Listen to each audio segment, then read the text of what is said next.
No niin, koittaa totuuden hetki ja totuuden hetki näyttää siltä, että tilanne on aika perseestä.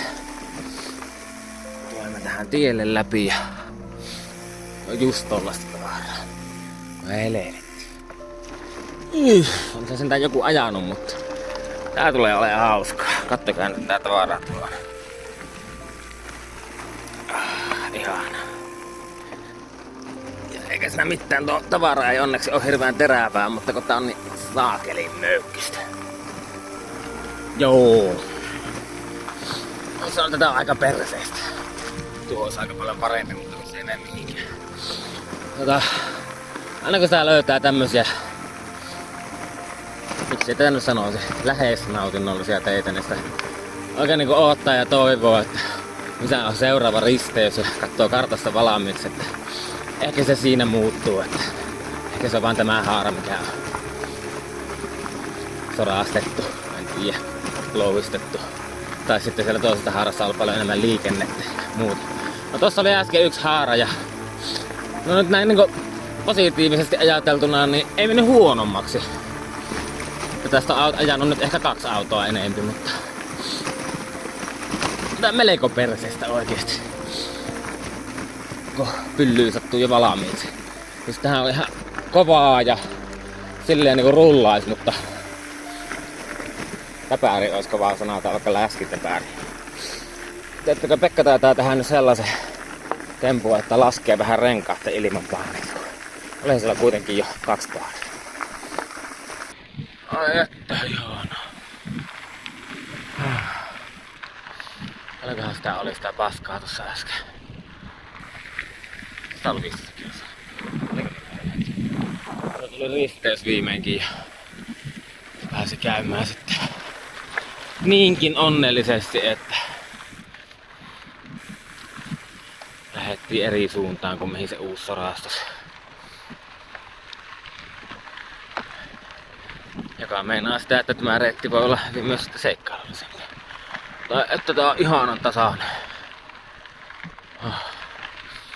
Tää on se varmaan, jos niinku tällä kapiammilla renkailla ajaa, niin varmasti kivaa. Mennäänkö tonnekin tie? Mennään.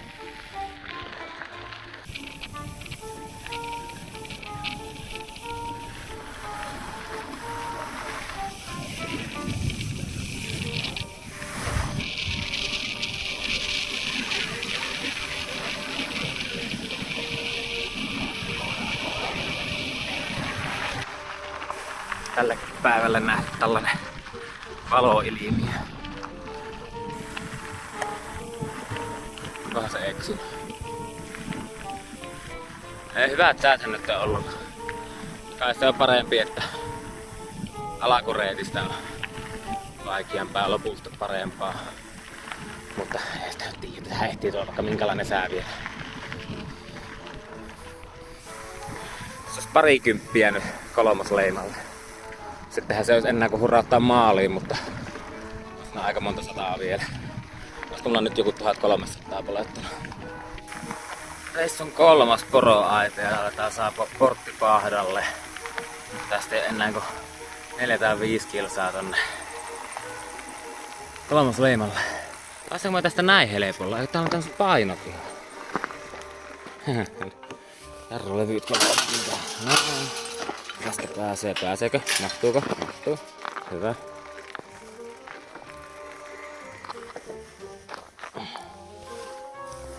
Sitten tuo kiinni. Porttipahti. Melkoinen korkeusero. Niin vaan sieltäkin pääsin läpi. Nelostielle. Jee. Ei ole tullut ajettua Nelostiellä tähän aikaan. Milloin se oli? Kemissä? Vai Kemissähän mä en ollut Nelostiellä itse asiassa, vai vanhalla Nelostiellä. Mutta noin 40 tuntia. Tästä pikkuhiljaa pasuu vielä kontrollille leimalle ja sieltä löytyisi vähän ruokaa ja vaikka vessa ja sähköä. Sehän olisi tässä. Kiveliön kala, ribaa, suverniin, Suoksusvendi ja sovennus. Venäjäksi ei myy poroa.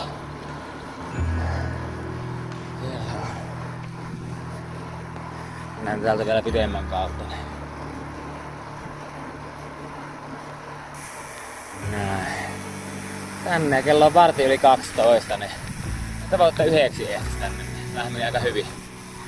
Täältä on selvästikin vastatuuli sitten lähtiekään matkaan. Täältä löytyy leimapaikkakin. Ja ramppikin suoraan. Siinä. Ja siihen 3. leima sitten. Tuohon suunnille. Sekin osuu aivan loistavasti. Kyllä tätä on harjoiteltukin. Tuo voisi olla 0,2 milliä alempana. Sitten puuttuu enää 1 leima, mutta sinne on vielä matkaa. Vähän evästä täältä. Saatiin Otson takajarossa tuollakin keskitettyä. Ihanaa, kiitoksia Kivelian kalalle. On tää melkoinen pelastus kyllä varmasti monelle reissulle. Niin kuin tällekin. Ja miten paikka liittyy olympialaisiin. Mertti Olavi Ukkola. Olympiapainija.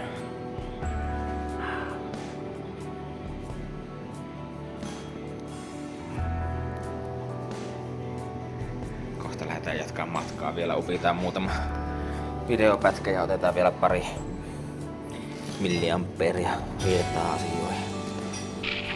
Kivelien kalalla tauko pietty. Siinä vierähti tunti 10 minuuttia, mutta saipahan tankattua sekä eisteä että sähköä.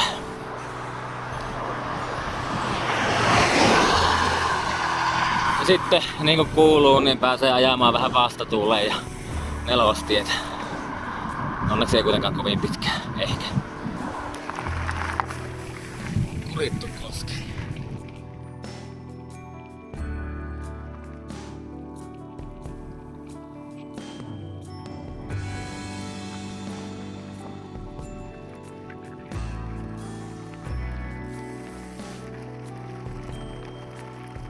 Piti ihan hiastella tähän vähän se, että jotakin edes kuulus, kun aika kova vastatuuli ja saakeli upea suo. 13 kilsaa tunnissa ja silti tuntuu, että tää vastatuuli käy mikrofoniin ihan liikaa. Tää on melko möykkynen tää tie, vaikka ei näytäkään tässä ihan hirveän pahalta. Mä yritän tässä katsella, että joko löytyisi viimeinkin tämän reissun ensimmäinen kaupallinen majoitus. Tai tokihan mä Helsingissä ennen lähtöä oli yhden hotellissa, mutta että koko muonia on loppuun myyty. Okei, jostakin alokselta olisi löytynyt huone 180 tai mökki 130 tai tämmöstä, mutta no, ei se paljon halvempaa ollut se hotellihuonekaan, minkä mä just buukkasin, mutta se on sitten aika lähellä. Olisiko sinne 140 kilsaa matkaa, että se tulee olemaan sitä vähän ennen muoniota. Toisaalta sitten kun tässä on tänään ajettu melkoista pershöykytystä ja ilmeisesti tätäkin tietä on vielä aika monta 10 kilsaa jäljellä. Tuossa oli äsken semmonen vanha kilometritolppa, joka sanoo 64 kilsaa vielä jäljellä. Niin voi olla, että perse ihan kiittää, jos tänään on lyhyispäivä. Se jää silloin johonkin noin 250 kilsaa. Mutta joo, vasta tuuli ja kesää. Kai täällä kelepaa polokia.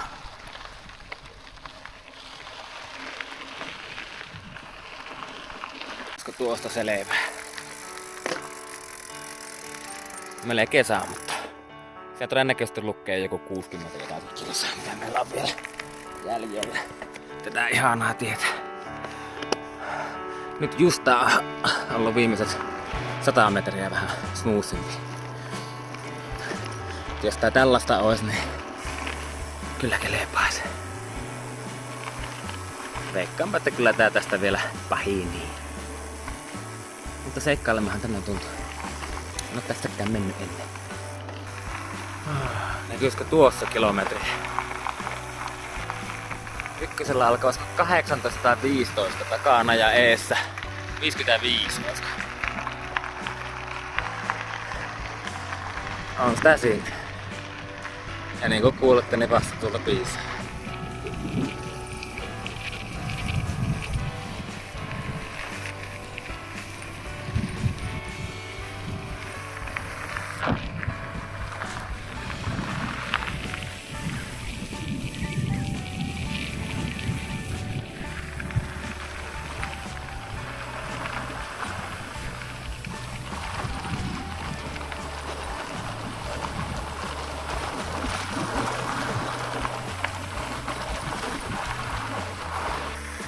Täytyy kyllä myöntää, että niin, en tiennyt, että on näin hieno paikka.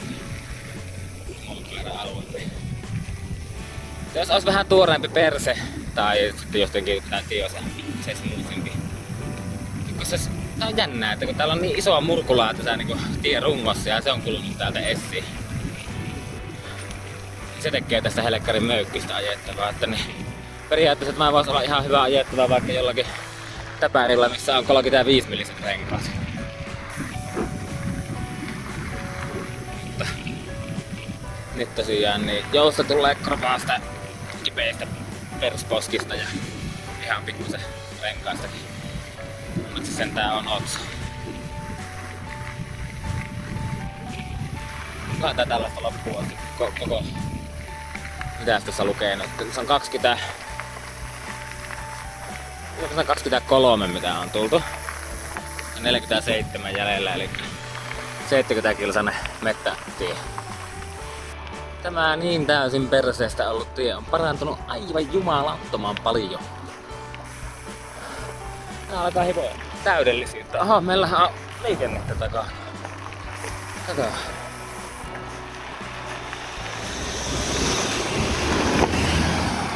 Onko autollakin pystyy ajamaan nullujaa? Aikaisemmin niin mä taisin mennä kovempaan kun tuli kukkaan autoilija ja mäkään en mennyt kovin kovaa. Tää näyttää siltä, että tätä olisi kuljettu vähemmän, koska tässä alkaa kasvustua tienpinnassa, joka viittaa siihen, että täältä ei välttämättä pääsekään autolla läpi. Pääseekö pyörällä? Mä veikkaan, että täältä pääsee autollakin läpi, mutta aina voi toivoa. Tältä varmaan näyttää paratiisissa.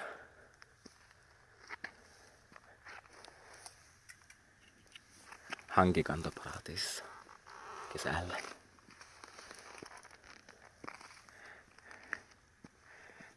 Hieno tuo kohtaamispaikan merkkikin.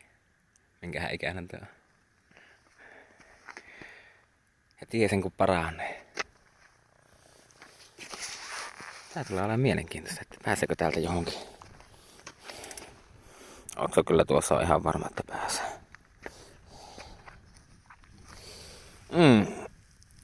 Että. Tähän ei mukaan käy tuuli yhtään. Miten niin voi olla, kun koko pätkä on ollut vastatuulta, niin yhtäkkiä tällaisella avoimella paikalla, niin eikä mukaan tuuli ollenkaan. Eikä mä nyt niin kovin laaksossa olla. Moro! Mikäs toi oli? Se pää oli vähän niinku pöllön muotona, mutta sinne se meni tuolla keskimmäisen puun latvassa. Ruuhka sen kun jatkuu. Sieltä tullut läpi.